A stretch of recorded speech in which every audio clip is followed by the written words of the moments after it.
I am continuing in my reading. What I'm doing in this series is to read through the entire standard works of the Church of Jesus Christ of Latter-day Saints. This consists of the Bible, the Book of Mormon, the Doctrine and Covenants, and the Pearl of Great Price.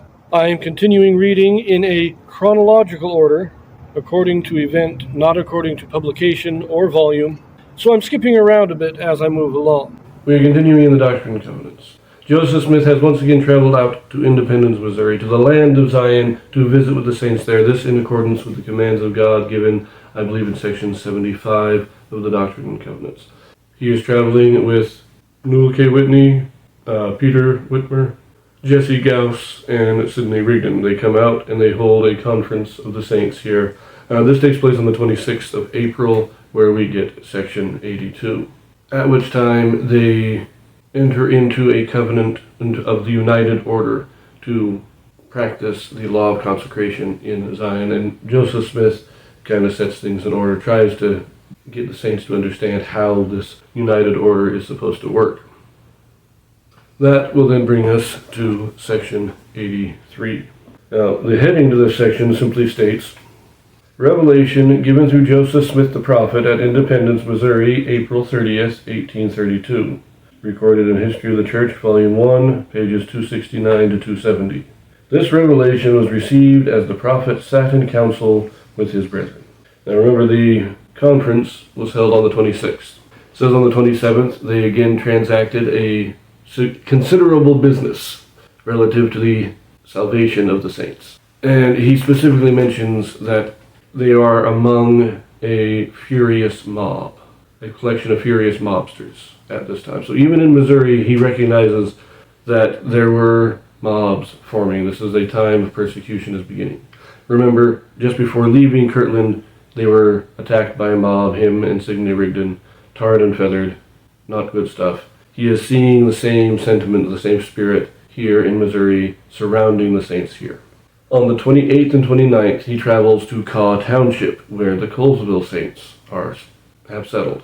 And during these 2 days, there's great celebration, great joy at the meeting.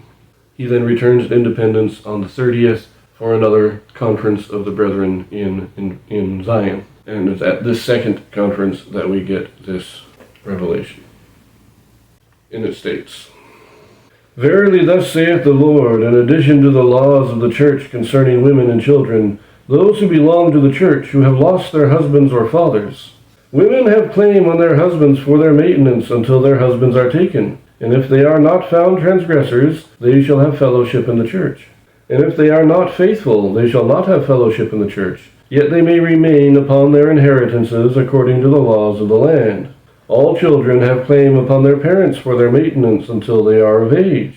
And after that they have claim upon the church, or in other words, upon the Lord's storehouse, if their parents have not wherewith to give them inheritances. And the storehouse shall be kept by the consecrations of the church, and widows and orphans shall be provided for, as also the poor.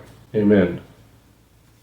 So, previously, on the 26th, we had the revelation commanding the brethren to enter into this united order. Now he is explaining, God is explaining, how women and children are part of this order, what their part is.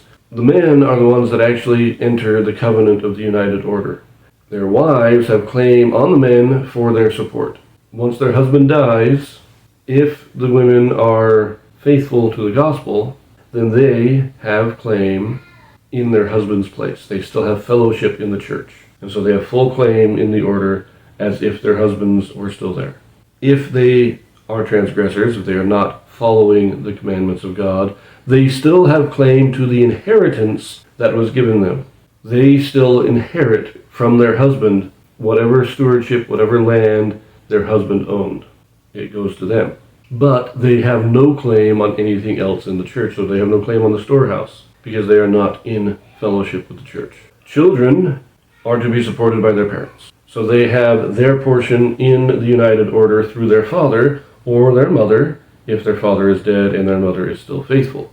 But if the parents die, and so the parents die, the land would be divided up, their inheritance would be divided up among their children. But if they don't have enough land, if they've got enough land for a single family, then the oldest son would inherit it. The younger sons would then need an inheritance, and they would go to the church, and from the storehouse, from the consecrated properties, they would be given their own inheritance. Now, if their father's land, if their parents' inheritance was large enough to be given, to be divided up appropriately to multiple children, then only those who are unable to receive an inheritance from their parents would be able to reclaim an inheritance from the church.